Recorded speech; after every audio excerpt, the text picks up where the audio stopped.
So hello everyone. Finally, Assam Agriculture University তৰফৰ পৰা 2024 conduct কৰিব লগা কমন এন্ট্ৰেন্স টেষ্টৰ ডেটটো ৰিলিজ কৰিছে।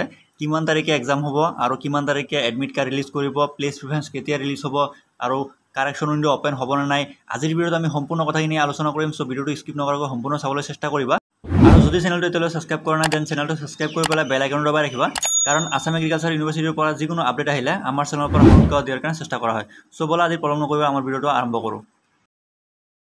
So, তোমালোকে মোৰ স্ক্ৰীনত দেখা পাইছা Common Entrance Test 2024 for admission into various undergraduate degree program will be held on June 29 and 30, 2024.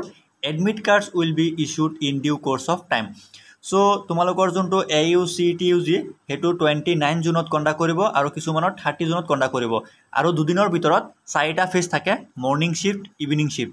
So যদি কাৰোবাৰ 29 জুনত আসাম এগ্ৰিকালচাৰ ইউনিভাৰ্চিটি CET পৰীক্ষাটো পৰিছে দেন তেওঁলোকে এডমিট কাৰ্ডত চেক কৰিবা যে ইভিনিং শিফট নে মৰ্নিং শিফট, কাৰণ মৰ্নিং শিফটত কিছুমান ষ্টুডেণ্টৰ পৰীক্ষা থাকে আৰু ইভিনিং শিফটতো থাকে।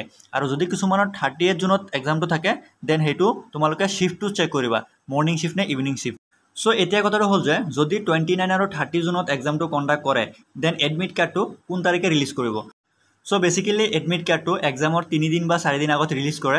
সো যেহেতু 29 আৰু 30 জুনত এক্সামটো আছে, সো 24 to 25 জুনত এডমিট কাৰ্ডটো ৰিলিজ কৰিব। আৰু এই এডমিট কাৰ্ডটো তোমালোকে ক'ৰ পৰা ডাউনলোড কৰিব লাগিব। সো যিসকল ষ্টুডেণ্টে ৰেজিষ্ট্ৰেশ্যন কৰিছে বা পে'মেণ্ট কৰিছে, সো সেই ৰেজিষ্ট্ৰেশ্যন নাম্বাৰ আৰু পাছৱৰ্ড দি পেলাই AUৰ অফিচিয়েল ৱেবছাইটত সাইন ইন অপশ্যন পাবা। সেই সাইন ইন অপশ্যনত সাইন ইন কৰি পেলাই যোনটো ডেশবোৰ্ড আছে সেই ডেশবোৰ্ডত এডমিট কাৰ্ড তাতে অপশ্যন থাকিব। সো তাতে এডমিট কাৰ্ডটো ডাউনলোড কৰি ল'লেই হ'ল। সো আৰু এটা বহুত ষ্টুডেণ্টৰ ডাউট হৈ আছিলে যে কাৰেকশ্যন উইন্ডো ওপেন হ'ব নে নাই। সো যেহেতু এবাৰ 29 জুনত এক্সামটো হ'ব, বহুত সোনকালে এক্সামটো কণ্ডাক্ট কৰি দিছে। So I don't think correction window open হ'ব। So in case correction window open কৰে দেন তোমালোকক মই ভিডিঅ'ৰ থ্ৰুৰে জনাই দিম। সো তেতিয়া নিজৰ কিবা ভুল থাকিলে কাৰেকশ্যন কৰি ল'বা। সো আৰু এটা কুৱেশ্যন ষ্টুডেণ্টবিলাকে মোক কনষ্টেণ্ট সুধি আছে, প্লেচ প্ৰিফাৰেন্সটো এতিয়ালৈকে কিয় চিলেক্ট কৰিব পৰা নাই। সো মই তোমালোকক জনাইছিলোঁ যে প্লেচ প্ৰিফাৰেন্স চিলেক্ট কৰাৰ কাৰণে বেলেগকৈ পৰ্টেল এটা ওপেন হ'ব। সো এইকেইদিনৰ ভিতৰতে তোমালোকৰ প্লেচ প্ৰিফাৰেন্সটো চিলেক্ট কৰাৰ কাৰণে অপশ্যন আহিব। সো তেতিয়া নিজৰ ডেশবোৰ্ডত গৈ পেলাই প্লেচ প্ৰিফাৰেন্সটো চিলেক্ট কৰি ল'বা। সো আজিৰ কাৰণে ইমানখিনি আছিলে। যদি তোমালোকৰ ভিডিঅ'টো ভাল লাগিছে বা তোমালোকৰ কাৰণে হেল্পফুল হয় দেন ভিডিঅ'টো লাইক কমেণ্ট কৰি যিমান পাৰা ভিডিঅ'টো শ্বেয়াৰ কৰিবা আৰু চেনেলটো ছাবস্ক্ৰাইব কৰিবলৈ নাপাহৰিবা, কাৰণ এগ্ৰিকালচাৰৰ যিকোনো আপডেট আমাৰ চেনেলৰ পৰা তোমালোকে পাই থাকিবা।